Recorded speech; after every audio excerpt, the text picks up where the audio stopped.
ಈಗ ಅವ್ರ ಪಕ್ಷ ನಿರ್ಣಯ ಮಾಡಿ ಅವ್ರ ಪಕ್ಷದ ಶಾಸಕರು ಅವ್ರನ್ನ ಮುಖ್ಯಮಂತ್ರಿ ಅಂತ ಒಪ್ಕೊಂಡ್ರೆ ಕಾಂಗ್ರೆಸ್ ಪಾರ್ಟಿಗೆ ಕರ್ನಾಟಕದ ಜನ ಮೆಜಾರಿಟಿ ಕೊಟ್ಟಿದ್ದಾರೆ. ಕಾಂಗ್ರೆಸ್ ಪಾರ್ಟಿ ಕೊಟ್ಟಿದ್ದಾರೆ. 138 ಜನ ಶಾಸಕರು ಇವತ್ತು ಕಾಂಗ್ರೆಸ್ ಬೆಂಬಲಕ್ಕಿದ್ದಾರೆ. ಆದರೆ ಹೀಗೆ ಹೇಳೋದ್ರ ಮೂಲಕ ಸಿದ್ದರಾಮಯ್ಯನವರಿಗೆ ಅಪಮಾನಿಸುವ ಕೆಲಸವನ್ನು ಮಾಡ್ತಾ ಇದ್ದಾರೆ ಅನ್ನೋಂತಕ್ಕಂಥ ಅನುಮಾನ ಬರ್ತಾ ಇದ್ದಾರೆ. ಅವರಿಗಿದು ಒಂದು ರೀತಿಯ ಅಪಮಾನ ಅಂತ ಹಿರಿಯರನ್ನ ಕೂರಿಸಿ ಅಪಮಾನ ಯಾಕೆ ಮಾಡ್ತೀರಿ? ಇಳಿಸ್ತೀವಿ ಎಂದು ಒಂದೇ ಸರಿ ಇಳಿಸ್ರಿ. ದಿನ ಯಾಕೆ ಅಪಮಾನ ಮಾಡ್ತೀರಿ? ಹಾದಿ ಬೀದಿನಲ್ಲಿ ಆ ಸ್ಥಾನಕ್ಕೆ ಯಾಕೆ ಅಪಮಾನ ಮಾಡ್ತೀರಿ? ಇಳಿಸ್ಬೇಕು ಅಂದ್ರೆ ಒಂದೇ ದಿನ ಇಳಿಸ್ರಿ. ನಿಮ್ಮ ಶಾಸಕಾಂಗ ಪಕ್ಷದ ಸಭೆ ಕರೀರಿ, ಸಭೆ ಕರೆದು ನಿರ್ಣಯ ತಗೊಳ್ಳಿ, ಇಳಿಸಿ. ನಿಮ್ಮ ಪಾರ್ಟಿ ಹೈಕಮಾಂಡ್ದು ನಿರ್ಣಯ ತಗೊಳ್ಳಿ, ಇಳಿಸಿ. ಆದರೆ ಅವ್ರನ್ನ ಕೂರಿಸಿ ಯಾಕೆ ಅಪಮಾನ ಮಾಡ್ತೀರಿ? ಈಗ 7ನೇ ತಾರೀಕು ಬಜೆಟ್ ಮಂಡಿಸ್ತಾರೆ. ಆ ಬಜೆಟ್ಗೆ ಏನು ಬೆಲೆ ಇರುತ್ತೆ?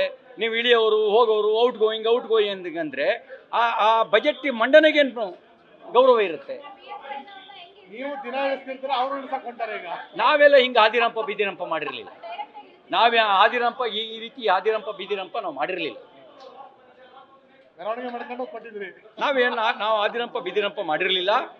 ಈ ರೀತಿಯ ದಿನ ಹೇಳೋ ಕೆಲಸ ಮಾಡಿರಲಿಲ್ಲ. ನಾವೇನಾರು ಹೇಳಿದೀವಾ?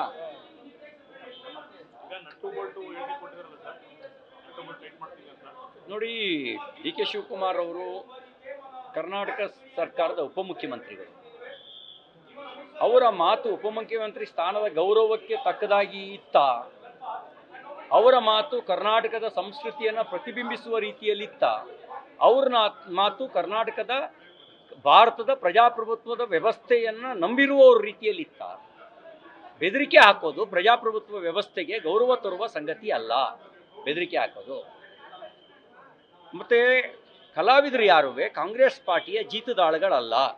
ಕಾಂಗ್ರೆಸ್ ಪಾರ್ಟಿ ಕರೆ ಕೊಟ್ಟ ತಕ್ಷಣವೇ ಅವ್ರ ಹೋರಾಟಕ್ಕೆ ಬರಬೇಕು ಅನ್ನೋದಕ್ಕೆ they are not ಸ್ಲೇವರ್ಸ್.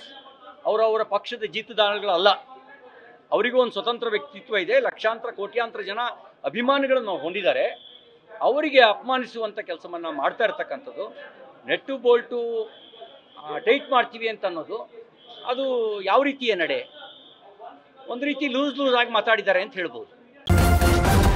News first ನಿರ್ಭೀತಿಯಿಂದ ನಿಮ್ಮ ಪರವಾಗಿ.